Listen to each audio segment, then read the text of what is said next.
네, 저희가 말씀대로 지금 바울의 전도 여행을 보는데요. 바울은 총 4번에 걸쳐 여행을 했습니다. 여러분이 아시겠지만 전도 여행을 1차, 2차, 3차 전도 여행을 했고요.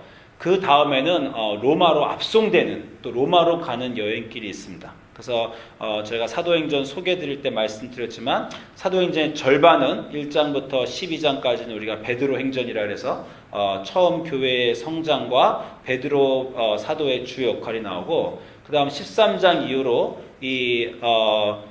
안티옥 교회에서 바울이 안수받고 선교사로 파송돼서 1차 전도 여행은 바나바랑 같이 가죠.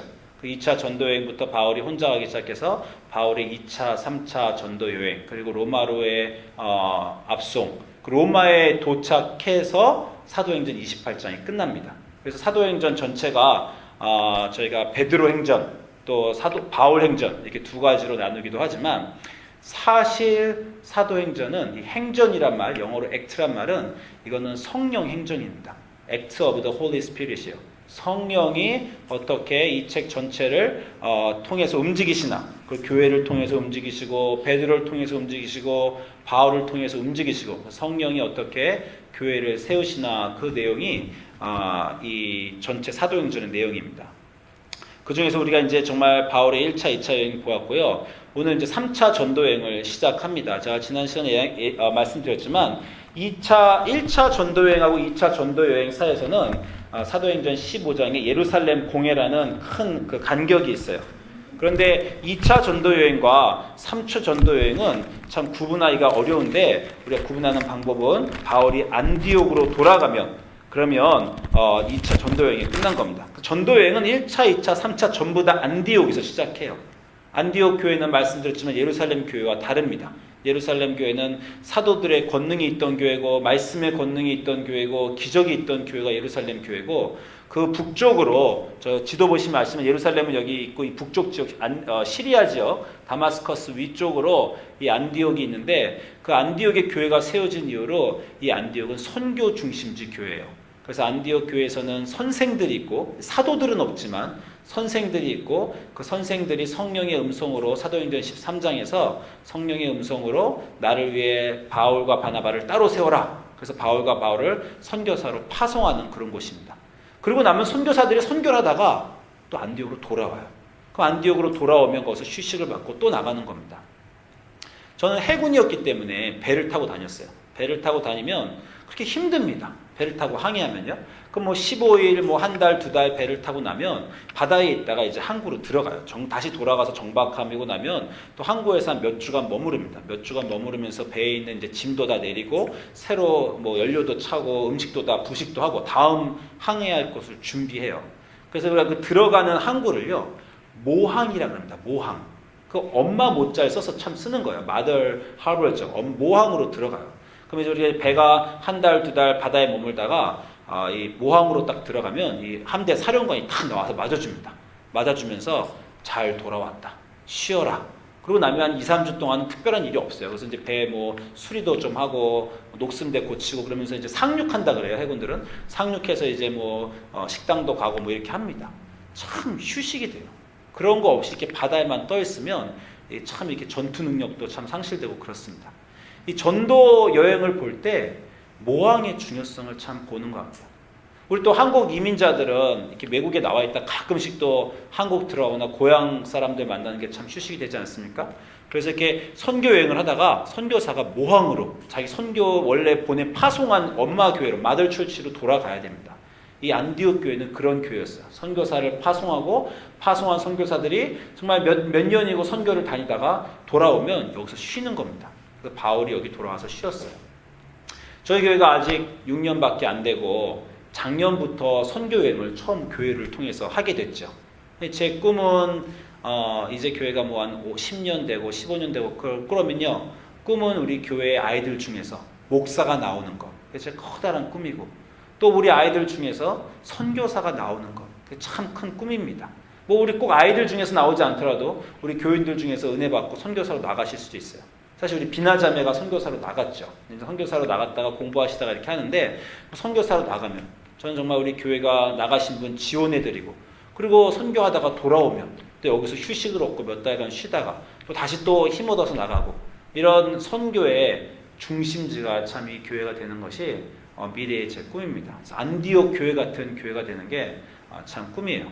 그래서 이 안디옥 교회에서 바울이 3차 전도 여행을 출발합니다. 그 3차 전도 여행을 출발해서 오늘 구절을 보는 것이에요. 그런데 사람이 뭘 자꾸 하다 보면요, 배워야 됩니다. 그죠? 여러분도 뭘 자꾸 하다 보면은 뭔가 배우잖아요. 우리 사모님 요즘에 우체국에서 일하기 시작하셨는데 똑같이 반복하는 일 하다 보니 요령이라는 게 생길 겁니다. 예, 정말 인간의 가장 좋은 점은 저는 그거 같아요. 배운다는 거. 뭔가 처음 하면 다 낯설지만 점점 더 배우게 됩니다. 바울도 배웁니다. 그냥 똑같이 모든 걸 하는 게 아니에요. 제가 전에 말씀드렸지만 1차, 2차 선교여행은요, 어딜 가든지 회당을 찾아갔어요. 회당을 찾아가서 유대인들을 만나고 말씀을 전하고, 회당이 없는 이방인도에서 기도처를 찾아가고, 또 우리 아덴 같은데 아테네 가면 말씀을 전하고 선교 아레오바고에서 그런 일들을 자꾸 해요. 근데 아마도 사도 바울이 1, 2차 선교 여행을 통해서 뭔가 한계에 부딪힌 것 같습니다. 그래서 3차 전도 여행 때는 바울이 정책을 바꿉니다.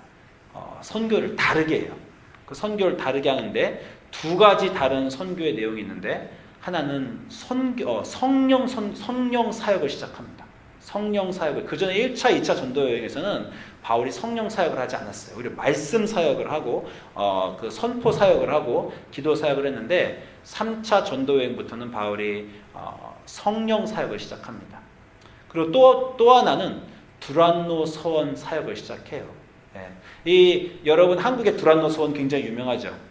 온누리교회에서 시작해서 온누리교회가 만든 출판사 두란노 서원 사역이 있는데, 그 온누리교회 하영주 목사님이 오늘 나오는 고린도 오늘 구절을 우리가 읽지 않았습니다. 사도행전 19장인데 19장 6절 이후에 나중에 6절 이후에 9절 가면 19장 9절 가면 두란노 서원 사역 얘기가 나와요. 우리가 다음 시간에 다음 주에 아마 이걸 볼 것입니다. 그런데 이 말씀에 감동받아서 그분이 그 온누리교회에다가 두란노 서원이라는 출판사를 세우신 거예요. 오늘 구절에 나오는 겁니다. 근데 사도 바울이 3차 전도 여행을 하면서 성령 사역과 두란노 서원 사역을 해요. 이것은 1차, 2차 사역에서는 전도 여행에서는 보지 못하던 모습입니다. 그래서 오늘은 그 사도 바울의 성령 사역을 저희가 볼까 해요. 19절 처음에 보니까 바울이 이제 여행을 딱 다닙니다. 1차, 2차 전도 여행과 다르게 1차, 2차 전도 여행은요, 각 지방에 도착하는 곳마다 어떤 사건들이 있어요. 3차 전도여행은요, 후딱후딱 지나갑니다. 이 사도행전에 이렇게 내용이 많지가 않아요. 대신 어떤 한 도시에 집중해서 그 도시 사역이 나오는데, 특히 에베소 사역이 중심돼서 나옵니다. 3차 전도여행에서는. 그래서 에베소에 사도 바울이 도착하였을 때 어떤 제자들을 만났어요. 여러분이 어떤 제자들을 만났다는 거 여러분이 좀 포인트를 가지셨으면 좋겠어요. 이방인을 만난 것이 아니고, 유대인을 만난 것이 아니고, 제자들을 만났다는 건 기독교인들을 만났다는 거예요. 이 제자들은 예수님의 제자들을 얘기하는 거예요. 사도 바울이 에베소에 다닐 때 이미 어떤 경로든지 다른 사람의 복음 전파를 통해서 예수를 믿게 된 제자들을 만났다는 거예요. 이 제자들을 만나서 사도 바울이 처음 하는 질문이 이겁니다. 너희가 믿을 때 성령을 받았느냐라는 것입니다. 이 질문이 참 중요한 이유는 뭐냐면요, 우리 기독교인에게 특별히 도전되는 질문이에요. 말씀드렸지만 회당 가서 유대인들에게 전하는 건 우리 기독교인에게 전한 게 아닙니다. 또 아덴에 가서 아레아바고에서 사도 바울이 전도했을 때 기독교인들에게 전도한 게 아니에요. 근데 이미 교회를 다니고 있고 이미 예수 그리스도를 믿고 있는 그 사람에게 사도 바울이 물어봅니다. 너희가 믿을 때 오케이, 너희 이미 믿고 있다. 지난 5년 동안, 지난 10년 동안 너희가 예수님을 믿는데 믿을 때에 성령을 받았느냐라는 것이에요. 이 질문은요, 교회에 와서 예수님 믿고 교회에 다니고 있지만 성령을 받지 않은 사람이 많이 있을 수 있다는 것입니다. 실제로 그래요. 이 죄송한 얘기지만 어떤 분은 20년, 30년 다녔는데 성령을 경험해 본 적이 없습니다. 자, 여러분 물어보지만 여러분 성령을 경험하셨습니까? 그럼 마음속에 내가 경험했나? 긴가민가 하시는 분은 경험 안 하신 겁니다. 성령을 경험하시면요, 확실한 내적 증거가 있어요.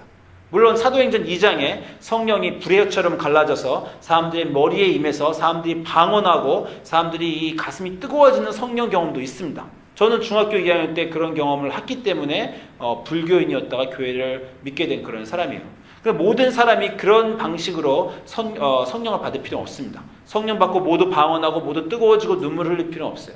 그렇지만 성령을 받으면요, 어떤 모습으로 받든 그 순간에 압니다. 자기가 내 마음속에 예수님이 들어오셨구나. 뜨거운 눈물이 나오고, 그 성령의 중심이, 성령 받은 거에 가장 중요한 건요, 삶의 중심이 바뀝니다.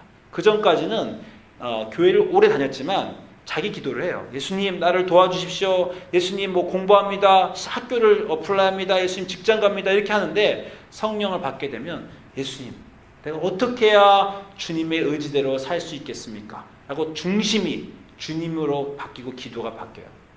또 삶이 바뀝니다. 저 같은 경우는 성령 받아서 삶이 많이 바뀌었어요. 정말. 중학교 여행 전까지는 제가 그렇게 컨닝을 많이 했어요. 한국에서. 시험만 보면 이렇게 컨닝을 했는데 성령을 받고 나니까요, 컨닝이 싫어집니다. 그냥 어느 날 이런 생각이 들어요. 내가 이렇게 컨닝하는 거 예수님이 안 좋아하시겠다. 이런 마음이 딱 드니까요, 그 다음부터 하기가 싫습니다. 그리고 거짓말하는 게 싫어지더라고요. 그전에는 정말 거짓말을 밥 먹듯이 했어요. 밥은 3번밖에 안 먹지만 거짓말 20-30번 한 것 같아요, 하루에. 근데 어느 순간에 거짓말하는 게 참 제 마음속에 걸리고 싫어집니다. 그게 성령의 역할이에요. 성령이 이 마음속에 오시면 그 사람을 천천히 다른 사람으로 바꿔주십니다. 그게 성령인데, 여러분이 성령을 받으시면요, 반드시 그 성령 받으셨다는 걸 알아요. 그 예수님이 삶의 중심이 되시고 예수님 마음속에 오시기 너무 감사하고 예수님을 생각하게 되고 그 인생이 바뀌게 되는 게 성령의 증거입니다. 근데 어떤 분들은요, 그런 거 없이 교회를 20-30년 다닐 수도 있어요. 그냥 교회 오래 믿고요, 성경 읽으면서 말씀도 받아들이고 창조주 하나님 믿고 예수님 구원자로 믿고 교회도 오고 전도도 하고 그럴 수도 있습니다. 그러나 너희가 믿을 때에 여태까지 잘 믿고 교회 다니고 있는데 성령을 받았느냐? 라고 사도 바울이 물어보시는 것입니다. 성령을 받으면 달라지기 때문입니다. 여러분, 성령을 받는 것에 대해서 우리가 여러 번 얘기했죠. 우리가 작년 6월 달부터 지금 1년 반 가까이 사도행전을 보고 있습니다. 그죠? 사도행전을 보면서 제가 오늘 말씀에 참 돌아온 게 감사한 게 1년 반 전에 했던 얘기들을 우리가 다시 한번 점검해 볼 수 있어요. 1년 반 전에 사도행전 1장을 시작하면서 우리가 사도행전 1장 8절을 여러분 보고 외우라고 여러 번 말씀드렸습니다. 그죠? 오직 성령이 너에게 임하시면 너희가 권능을 받고 예루살렘과 온 유대와 사마리아와 땅끝까지 내 증인이 되리라 라고 하신 거죠. 이 말씀을 예수님이 하신 게 예수님 제자들에게 하신 겁니다. 언제 하셨냐면요, 승천하시기 직전에 하셨어요. 그 말은 뭐냐면요, 예수님 제자들은 이미 기독교인입니다. 예수님을 믿는 사람들이에요. 예수님과 3년 동안 사역을 같이 했고 예수님과 먹고 마셨고 예수님의 그 말씀도 보고 기적도 봤어요. 예수님의 죽음도 경험했어요. 예수님의 부활의 증인입니다. 그런데 그 사람들 보고 예수님이 말씀하시길, 그러나 너희가 나의 제자지만 제자 다음으로 넘어가는 레벨이 있어요. 그게 무슨 레벨입니까? 증인이 되는 레벨이에요. 너희가 아직 증인이 아니라는 거예요. 아직 성령을 받지 않았기 때문에 그런 겁니다. 그래서 사도행전 1장 4절 다시 가시면 그 제자들에게 이미 마태복음 맨 마지막 장에서 그 Great Commission을 주시잖아요. 너희가 온 땅으로 가서 모든 족속으로 제자를 삼고 내 이름으로 세례를 주고 모든 족속으로 내 이름을 가리키게 하라. 마태복음 28장의 마지막 구절에서 이렇게 말씀하셨는데, 그 제자들 보고 아직 나가지 말라는 겁니다. 아직 예루살렘을 떠나지 말고 기도하고 성령 받기를 간구해라.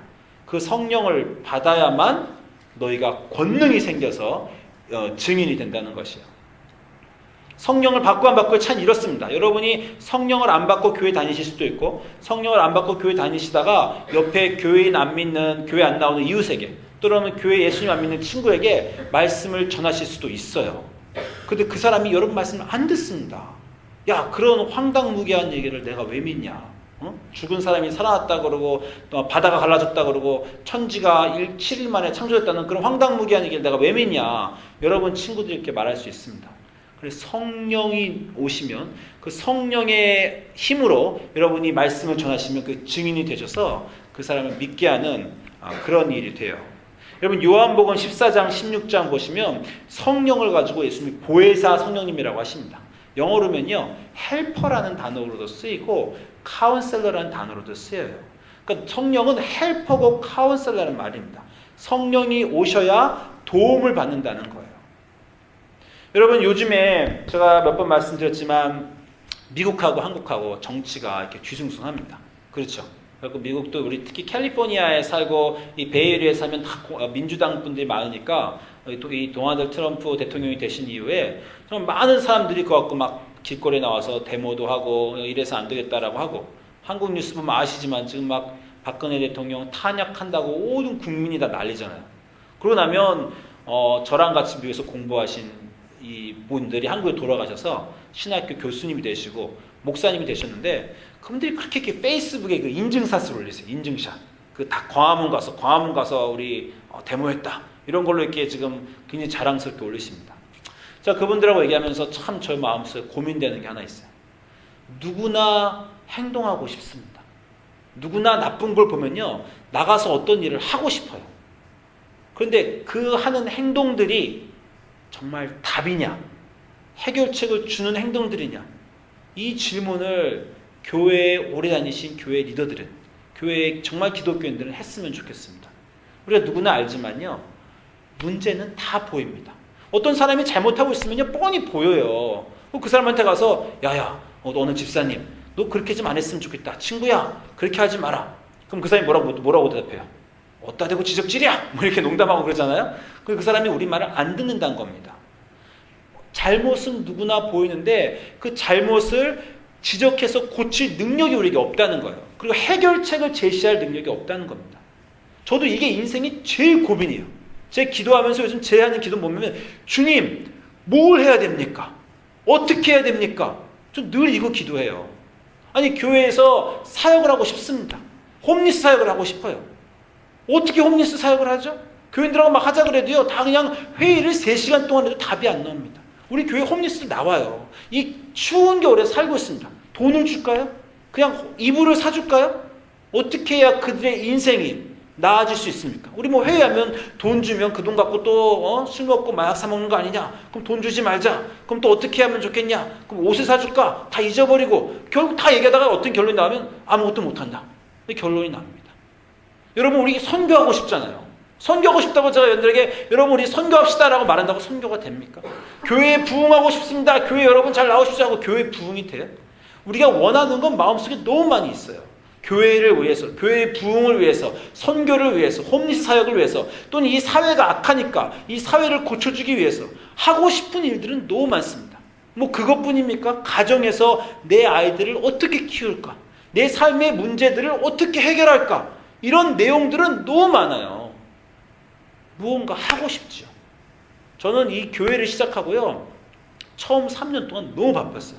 제가 지금도 집사람한테 구박받아요. 우리 아이 처음 태어나고 애 1살 때, 우리 애 셋일 때, 애들 3명이나 되고 첫 애 1살 때 거의 집에 못 들어갔어요. 그래서 맨날 혼자 정말 엄마가 애 3명 보고 1살 배기 애들 보느라고 너무 고생해갖고 막 저 집사람이 우울증도 걸리고, 그때도 지금도 그때 잘 안 도와줬다고 막 구박받습니다.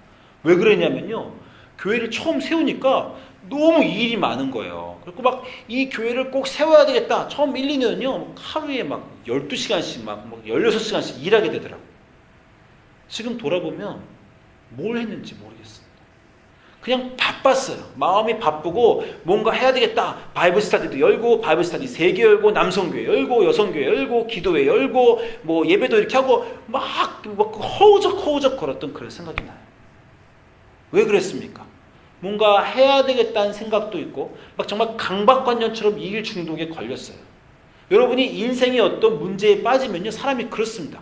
특별히 막 대적자가 있을 때, 누군가 나를 막 미워하고 이웃하고 다툴 때, 막 뭔가 해야 될 것 같아요. 그죠? 또는 뭐 어떤 사업의 위기가 왔을 때, 또 어떤 사회적으로 문제가 왔을 때, 사람들은요, 겁납니다. 겁나고 내가 지금 이렇게 가만히 있으면 안 되겠다 생각하면 뭔가 막 해야 되겠다고 생각이 들어요. 그럼 막 뭔가 진짜 합니다.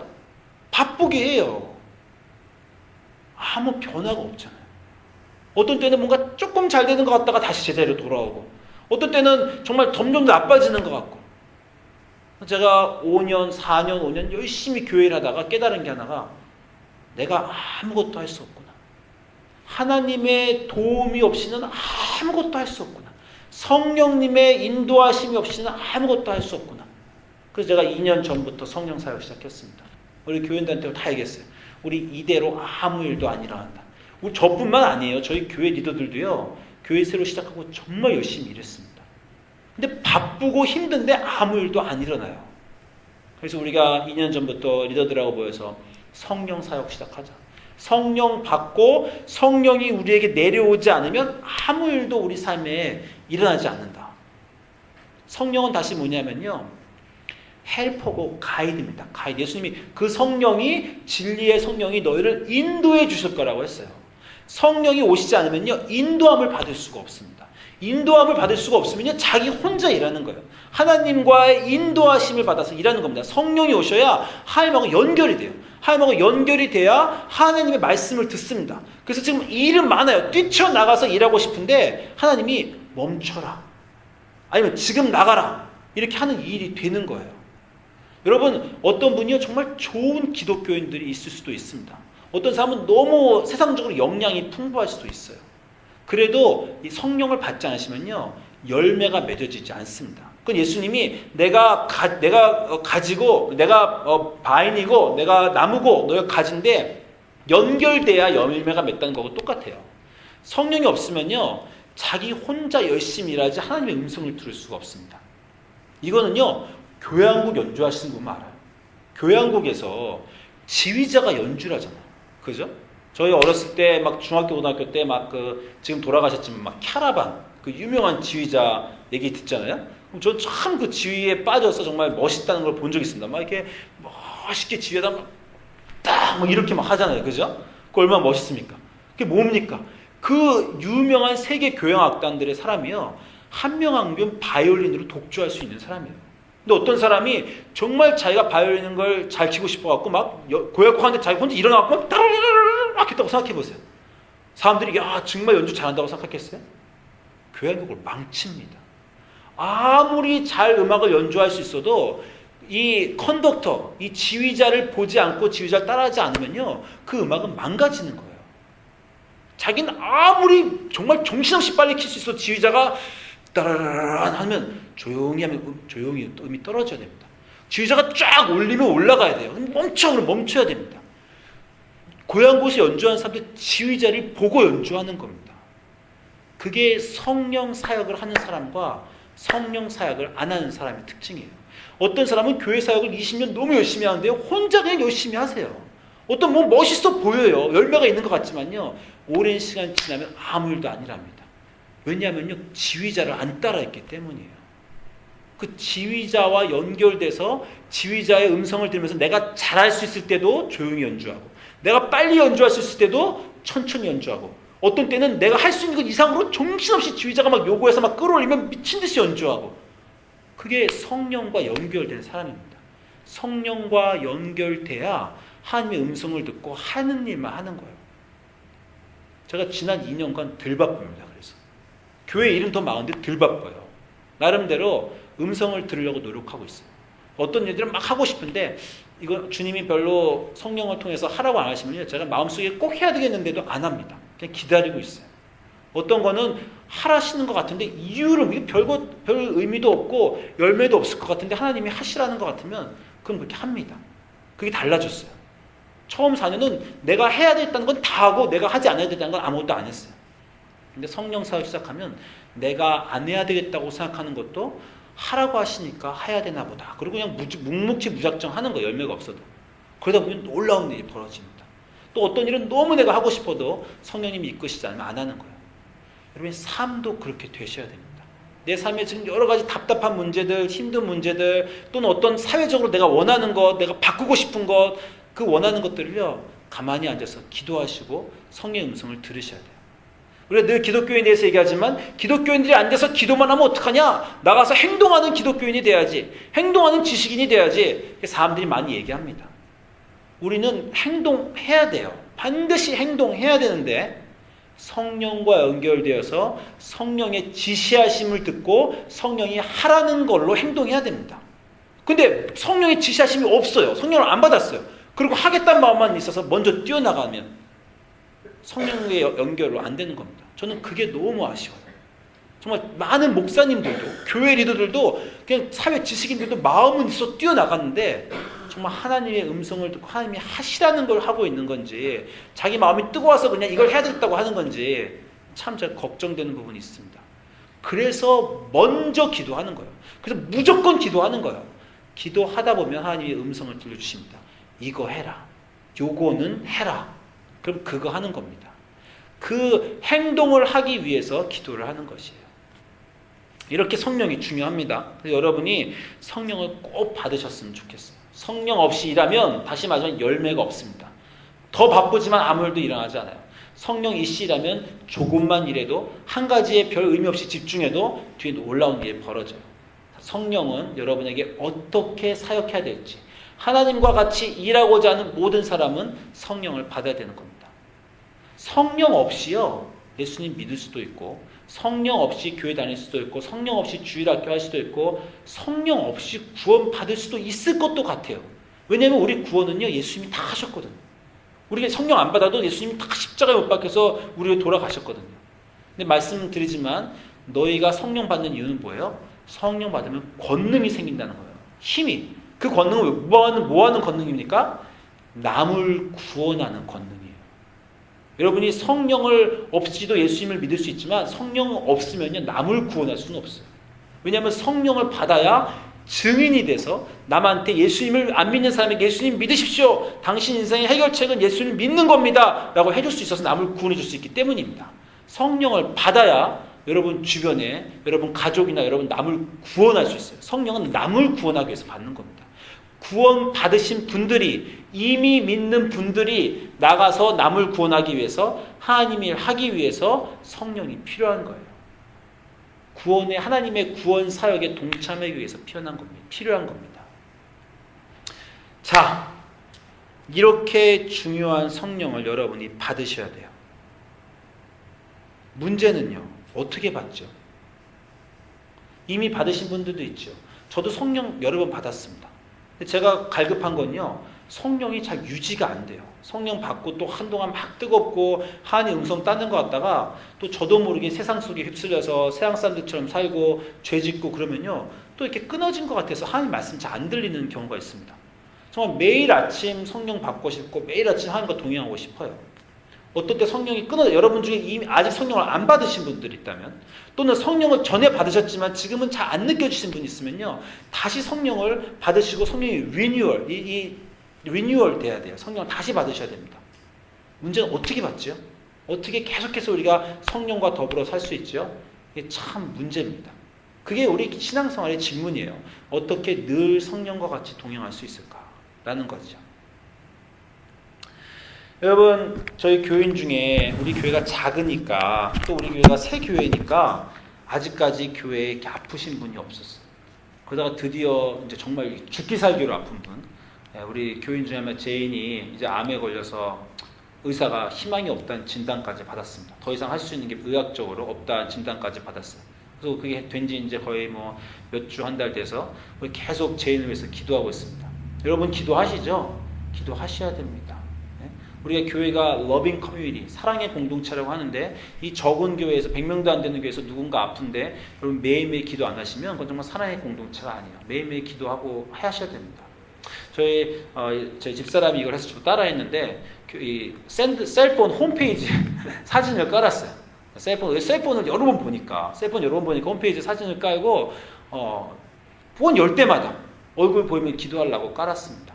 그래서 제가 교회 아침에 일요일 이제 새벽 기도 나오면 여러 가지 걸 기도하지만 가장 먼저 기도하는 게 한 5가지가 있어요. 정말 큰 문제들, 정말 아픈 분들, 정말 가정이 깨진 분들, 어떤 하나님의 도움이 아주 급히 필요한 분들, 그런 분들을 위해서 제가 먼저 기도하고 그 다음 나머지 사람들 위해서 기도합니다. 그죠?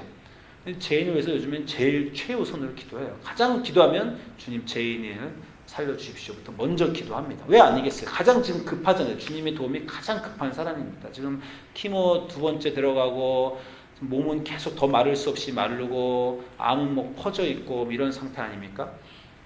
언제 살지 죽을지 모르는 그런 상태에 제가 매일매일 기도해요. 그럼 제가 기도하는데 이렇게 기도합니다. 주님, 우리 죄인을 살려주십시오. 주님밖에 희망이 없습니다. 주님이 고쳐주셔야 되겠습니다. 그 아들도 생각하시고 남편도 생각하시고 죄인을 꼭 고쳐주세요. 이렇게 기도하는데 제가 얼마나 기도할 것 같아요? 지금 제가 얼마큼 했어요? 한 10초 했습니까? 지금 제가 10초도 안 했죠. 해봤자 30초예요. 한 30초 기도합니다. 그러고 나면 이제 그 다음 사람 넘어가요. 제가 교회에서 기도를 2시간 해도요. 그리고 교인 한 명 한 명 다 하는데 2시간 걸려요. 또 기도 제목도 많고요. 한 명 위해서 많아봤자 뭐 1분 이상 쓰지 않습니다.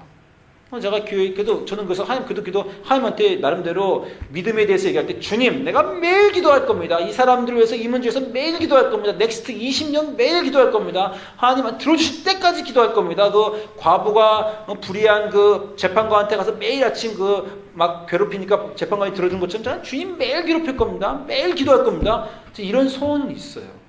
근데 매일 기도는 하는데 1분 기도해요. 어떤 때는 뭐 정말 5분도 기도할 수도 있겠죠. 주중에 제인한테 연락이 왔습니다. 금요일날 지금 바깥으로 나가기 어려워요, 몸이요. 근데 교회에 오고 싶다는 거예요. 교회 너무 오래 못 와서 오고 싶다는 겁니다. 남편하고 금요일날 오전에 11시 여기 왔어요. 목사님하고 같이 기도하자고 왔습니다. 거기 같이 앉았어요. 같이 이제 음악 듣고 서로 각자 기도하고 같이 모여서 기도하자. 각자 기도하는데 1시간 넘게 기도합니다. 네. 제가 누구를 위해서, 저 기도 오래 할 수 있어요. 2시간 넘게 기도할 수도 있지만요. 누구를 위해서, 한 명을 위해서 1시간 이상 기도해 본 적은 없는 것 같아요. 근데 앉아서 기도하는데 왜 아니겠습니까? 자기가 아프고 죽기 살기로 있고 남편도 옆에 있지만 1시간 넘게 막 그 한 가지만, 내가 여기서 제인하고 같이 앉아서 제인하고 기도하는데 딴 사람 기도 안 하죠. 그죠? 제인을 위해서 특별히 기도 안 되는 거니까. 1시간 기도하는데 자꾸 이제 똑같은 말 반복하다가 여러 번 하다가 시간이 오래 가더라고요. 그래서 제가 기도를 계속 했어요. 기도하는 중에 제가 주님한테 이런 얘기를 했습니다. 주님, 저한테 이 사인을 좀 주십시오. 죄인이 날 거라는 사인을 좀 저한테 주십시오. 제가 전에 죄인을 위해 기도할 때 수술, 정말 지난번에 한번 죽는다 산다 하는 수술을 한번 한 적이 있었는데 그때도 그렇게 사인을 간구했어요. 주님, 죄인이 살겠다는 사인을 좀 주십시오. 근데 저한테 어렴풋이 사인을 주시더라고요. 그래서 제가 수술 전에 제한테 가서 하나님이 너 살 거라 그런다. 나한테 말씀하시더라고요. 제가 용기를 준 적이 있습니다. 그 수술 잘 끝났어요. 그러고 나서 나 더 악화됐습니다. 그러니까 이제 제가 또 사인이 필요한 거예요. 여러분 그 기드온의 사인 아시죠? 성경에서 기드온이 전쟁 나가기 전에 주님 어떻게 하면 내가 전쟁에서 주님이 나와 함께 하실지 그 사인을 내게 주십시오. 그 소뭉치를 갖다 놓고 우리가 주님이 나와 같이 나가서 전쟁을 이길게 할 것 같으면 이슬이 내릴 때 소뭉치만 젖게 해주십시오. 근데 소뭉치만 젖었잖아요. 그죠? 그랬더니 이 사람이 아직도 믿지 못하겠는 거예요. 그럼 내일은 소뭉치는 안 젖고 땅만 다 젖고 소뭉치는 안 젖게 해주십시오. 그래서 주님이 또 그렇게 해줬어요. 사인을 2번 받아서 마음에 확신을 얻는 겁니다. 제가 이렇게 사인을 받고 싶어요. 주님, 죄인이 살지 못 살지 내게 좀 사인을 주십시오. 그래서 제가 사인을 요구했습니다. 그래서 막 기도하다가 어떤 사인을 기도원처럼 하고 싶어서 어떤 사인을 요구할까 하다가 이렇게 생각했어요.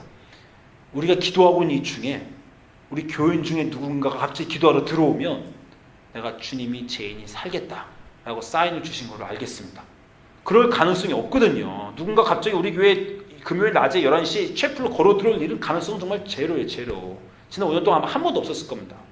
제가 누군가 걸어 들어오면 죄인이 살겠다 라는 사인을 갖고 내가 열심히 더 믿겠습니다. 막 기도를 했어요. 한 30분 기도했어요. 아무도 안 들어왔습니다. 근데 어느 생각에 제 마음에 이런 생각이 들었어요. 그럼 기도가 끝날 때까지 아무도 안 들어오면 살지 않겠구나 라고 사인을 받고 죽음을 준비할 기도를 하겠냐? 만약에 네 아내가 암에 걸려 죽을 것 같은데 네 딸이 죽을 것 같은데 주님 살겠는지 안 살겠는지 사인을 주십시오. 살겠다는 사인이 안 왔어요. 또는 죽겠다는 사인이 왔어요. 그럼 넌 그냥 사인 주셔서 감사합니다. 죽을 거거든요. 미리 알려줘서 감사합니다. 이렇게 하겠냐? 이런 마음이 드는 거예요. 여러분 히스기야 왕을 아시죠? 열왕기에 있는 히스기야 왕이 있는데 열왕기 20장에 히스기야 왕의 얘기가 있죠. 히스기야 왕이 병이 들었습니다. 그때 하나님이 사인을 주셨는데 사인을 주신 게 아니라 아예 응답을 주셨어요. 선지자 이사야가 히스기야 왕한테 와서 뭐라 그럽니까? 죽을 겁니다. 당신의 이 병에서 나을 수가 없습니다. 죽을 거라고 하나님이 예언을 주십니다. 하나님의 뜻이 당신이 죽는 겁니다. 정리하십시오. put in order, everything을 정리하십시오. 한마디로 갑자기 죽지 않고 미리 죽을 걸 알려준다는 거죠. 그러니까 삶을 죽을 걸 준비하라는 거예요. 사인뿐만 아니라 아주 대답을 주신 거예요. 너 죽을 거다라고. 히스기야 왕이 감사합니다. 미리 죽게 알려주셔서 이렇게 했어요. 벽으로 얼굴을 묻고 돌아서서 통곡을 하면서 주님, 내가 주님을 어떻게 섬기고 주님과 어떻게 동행한 것을 보시지 않습니까? 내가 더 살게 해주십시오 하고 통곡을 합니다. 그랬더니 이사야가 히스기야 왕한테 선고하고 나가다가 응답을 받잖아요.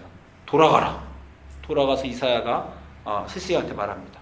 내가 네 눈물을 보았고 너의 기도를 들었다. 너의 삶을 15년 연장해 주마. 유명한 히스기야 왕한테 하신 얘기죠. 하나님이 죽겠다는 사인을 주셔도요, 그게 정말 우리가 사랑하는 절박한 사람이면요, 우리가 그 사인을 안 받아들입니다. 주님 무슨 말씀이십니까? 죽더라도 살려주셔야죠. 여태까지 이럴 수가 없습니다. 막 미친 듯이 간구하는 겁니다. 주님 살려주십시오. 제가 뭐 했는 줄 아세요? 제가 텍스트 쳤어요. 여보, 빨리 교회 와서 같이 기도합시다. 네, 몇몇 교인들한테 텍스트 쳤어요. 내가 사인이라도 만들겠다 라고 쳤습니다. 그래서 와서 같이 기도하자고. 물론 그게 사인이라고 제가 받아들인 건 아니지만 같이 와서 기도하자고, 사람들을 초청해야 되겠다. 같이 와서 기도하자고 했습니다. 그게 절박하게 기도하는 거죠. 제가 요즘에 제 인생을 돌아보면서 참 고민하는 게, 기도는 하고 제가 좀 열심히는 기도해요. 매일매일 새벽 기도도 하고 하려고 합니다. 절박함이 없더라고요. 어느 어머니를 최근에 만난 적이 있어요. 그 딸이 지금 큰 인생의 문제에 닥쳐있는 딸입니다.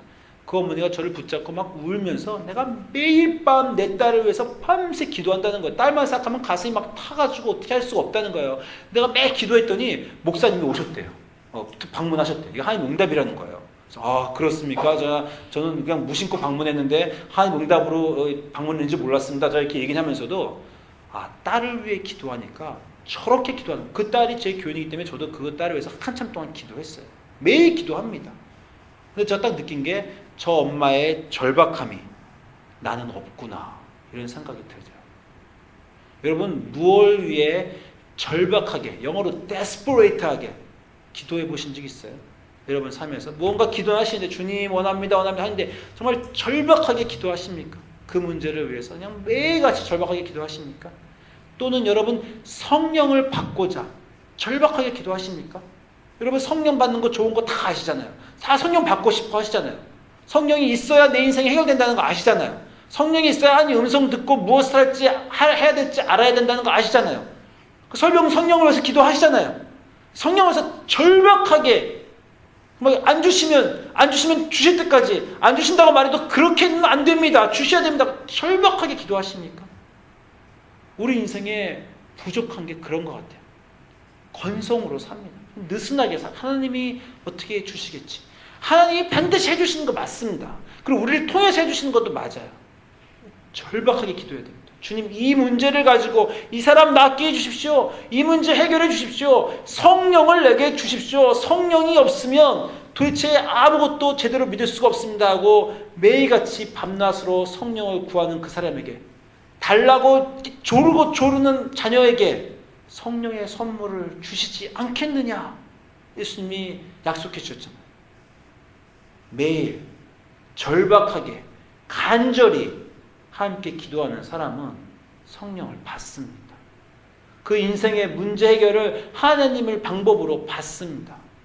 우리가 더욱더 절박하게 성령을 위해서 기도하는 우리들 되었으면 좋겠어요. 지금도 절박하게 기도하시는 거 압니다. 계속해서 선한 싸움 싸우시고 지치지 마시고 주님과 같이 성령을 위해서 기도하시는, 또 어떤 문제든지 주님께서 간곡히 기도하면서 간절히 주님께 매일매일 나오시는 여러분의 삶이 되시길 소망합니다. 그게 믿는 자들에게 사도 바울이 부탁하는 거예요. 너희가 이미 믿고 있다. 이미 제자들이다. 좋다. 그러나 믿을 때에 성령을 받았느냐. 믿어도 성령 없이 믿으면 아무 일도 안 일어나니까 믿으면서 성령 받기도 간구하면서 믿어라 라고 하는 것이 바울이 제3차 여행을 시작하면서 에베소에서 시작한 성령 사역입니다.